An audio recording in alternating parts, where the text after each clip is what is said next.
So this is my second take for myself because I was listening to the original video that I just made, having this little conversation that it's a practice I'm taking from Michael Neal, one of the teachers that I really like and I follow. He has these little video conversations with himself or with his audience. Uh, but I was listening to the video and I realized I missed something really big, and kind of my goal behind this video is to help understand the idea behind the four elements of evolution and becoming an evolution, what I call an evolution engineer, just adopting that evolutionary mindset. Um, but there was a piece of it that I missed that I didn't really explain well that I think was pretty important. So I'm doing this again. This is take two for me, even though you're only going to see the one version. So if you're not familiar with the four elements of evolution, there are they are, I think of them kind of the foundational way they think of them. As you get into them more, I feel like they reconfigure a little bit, but awareness, forgiveness, vision, and surrender. And I think of them kind of in a circular thing, and you toggle in between them as you apply them in your life. But this was the one part that I wanted. What's important to me about this conversation and pulling on this thread and just seeing where this goes is the idea of trying to explain how is, what sets this apart from so many of the programs that we are sold on a daily basis. And it's not to say the programs are bad. There's tons of great ones. I mean, I was a member of Mind Valley for years. I love Mind Valley. I love their programs. I love their teachers. Tons of other programs through Gaia, the Shift Network. There's lots of things that I've participated in and lots of teachers that I absolutely love and adore and I'm grateful for coming across on my journey. But one of the things that I always struggled with was it's like a lot of them have to do with a doing. It's always a doing. And so my goal, my objective was, how do we change this doing into a being? And my first exposure to that was through Heather Ashamara and the Warrior Heart practice. That was the first time I came across something where it was like, this is less about a doing and more about a being, and creating a framework for that. And the Warrior Heart practice is really great for working with that within the context of, I think of it in the context of forgiveness. It probably goes beyond that. But within the four elements, I hold the Warrior Heart practice as a great place for working with forgiveness, because it does kind of the same thing, just within the concept of forgiveness. At least for me, it can be applied for your life. But that was the first time I was introduced to something like that, like being able to take it and change the doing that we are so exposed to into a being. So the thing that I really missed in my last little version of this, that you're not going to get to see because you're getting to see this version, is so the process of doing to being. The doing part within the four elements of evolution is part of the vision, is what do I want to do? However, so often we get caught in that trap of doing and we forget it's about the being. So there's actually two parts to the vision. There is the doing element and the being element, and we use the doing part to help identify the being part of our vision. So it's like, what do I want to do? So somebody says, I want to have lots of money. I want to do lots of fun things, whatever those fantastic things are in your life. It doesn't matter. Like, the context of the doing doesn't even matter. What you want to look at more when you're looking at the vision is, when you look at that doing, think about the being. Who is the person that has a lot of money? What type of wealth mindset do they have? Do they have enough respect for themselves to set healthy boundaries, to protect their time and to protect their space, and to honor their finances and their time? To, the person who has happy relationships, how are they showing up as a person? So you can use that doing element of your life. I want to do these things and have these things. Well, who is the person that does those things and have those things? And so the vision part of the four elements of evolution is kind of like how we point our compass. It's the point, it's the aspect that tells us, that gives us the feedback of where do I want to point my compass. So I want to have these things, but who is the person that has that? So then as we're looking at that idea of, well, who is the person that has these things, that does these things, we can kind of look towards, we're going to look towards forgiveness at that point. Because the way I frame forgiveness is, because I feel like forgiveness is such a heavy word and it seems like such an impossible task, and I was listening, I don't know if I was listening to it or reading it, but somebody was talking about how you can't tell somebody to forgive and to forget and just get over it. And I 100% agree with that. You can't tell somebody to do that. The way I think of forgiveness, though, is it's not a matter of telling somebody to forgive or get over it or whatever. Forgiveness is about a choice, an identity choice of saying, who am I? Who am I in the context of this? Something bad has happened to me. Somebody has done something bad to me. I have done something bad.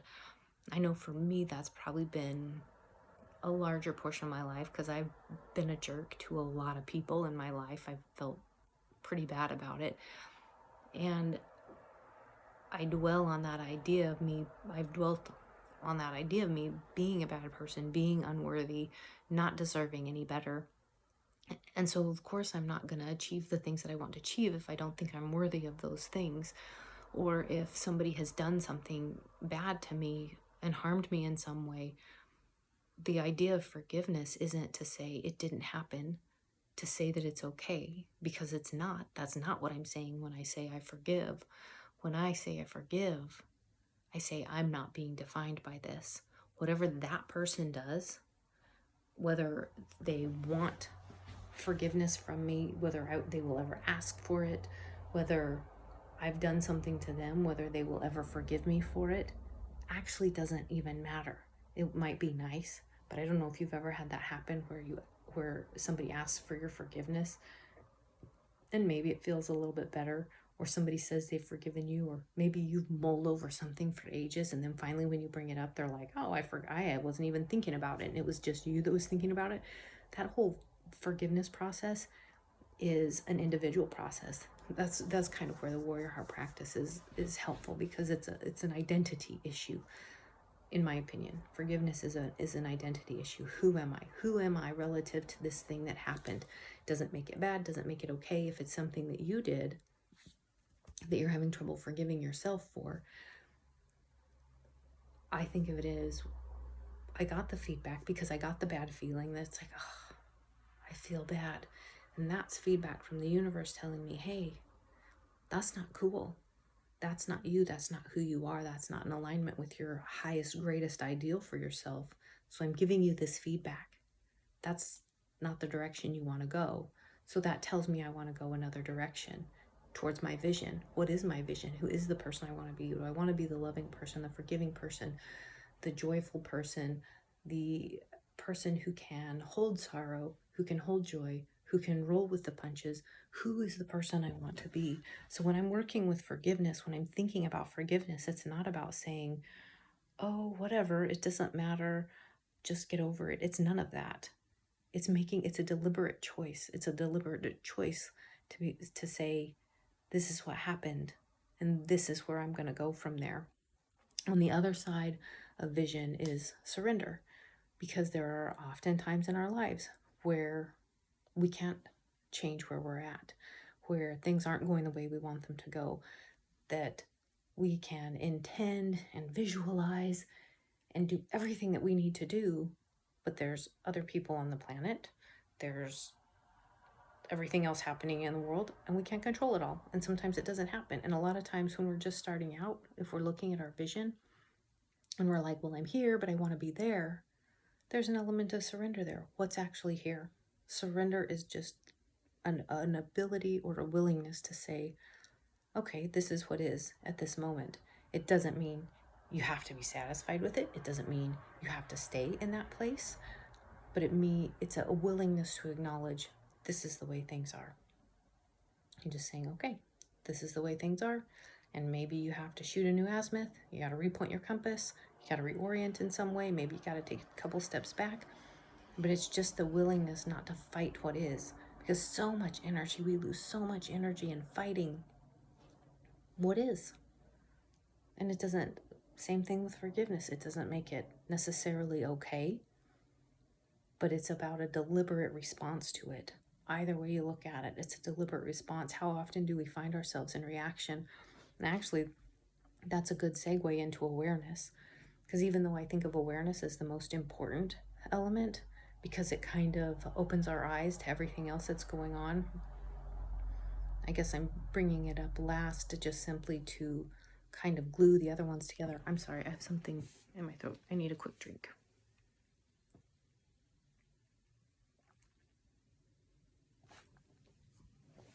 Excuse me.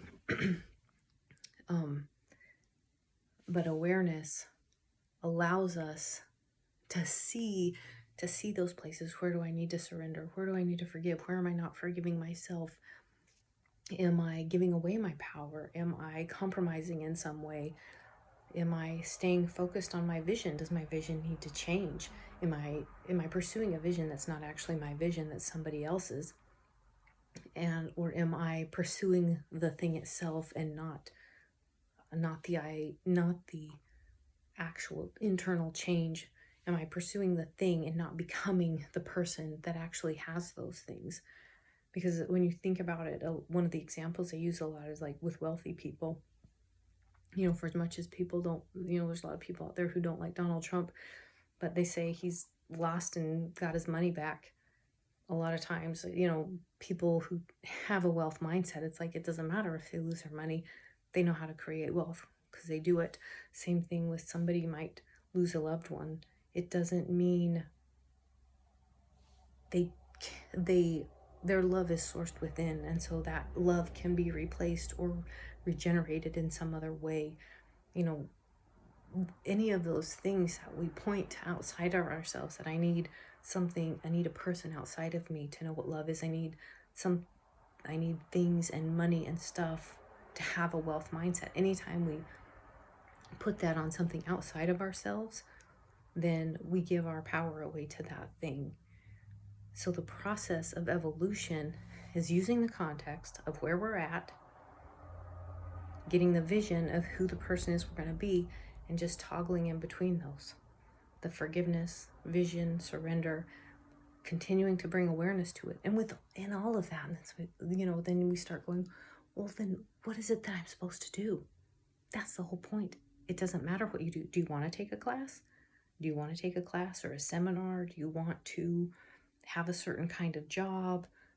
Whatever it is, pick the thing that you want to do. I think a lot of the times, and one of the things that I really like about Karen Curry Parker with Quantum Human Design, one of the things she talks about, you got to know what you want. You got to know what you want. And the funny thing is that's one of the hardest things. That we think it wouldn't be hard. Well, I want money. I want a house. I want somebody to love me. And I want to be in a healthy relationship. Whatever the standard is for what people want. But how much clarity do you have, and how much do you know that's what you want?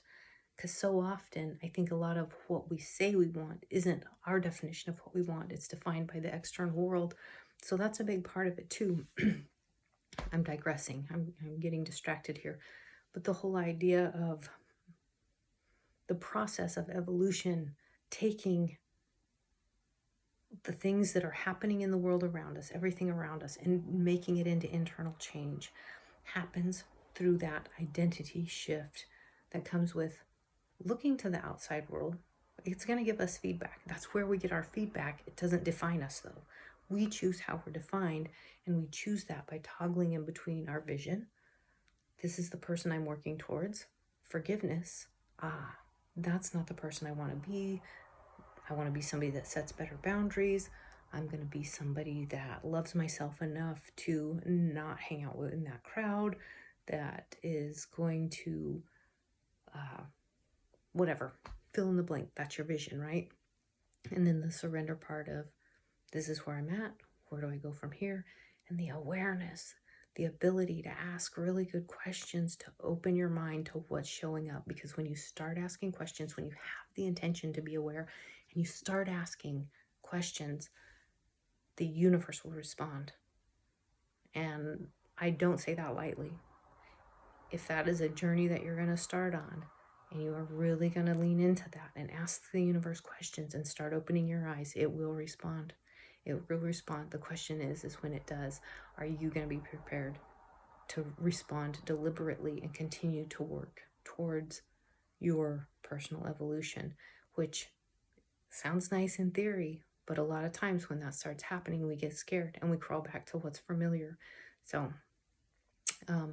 if this conversation has maybe sparked your curiosity or made you think, made you have more questions or whatever, if something comes up for you, even if there's something you don't agree with, yeah, let's have a conversation about it.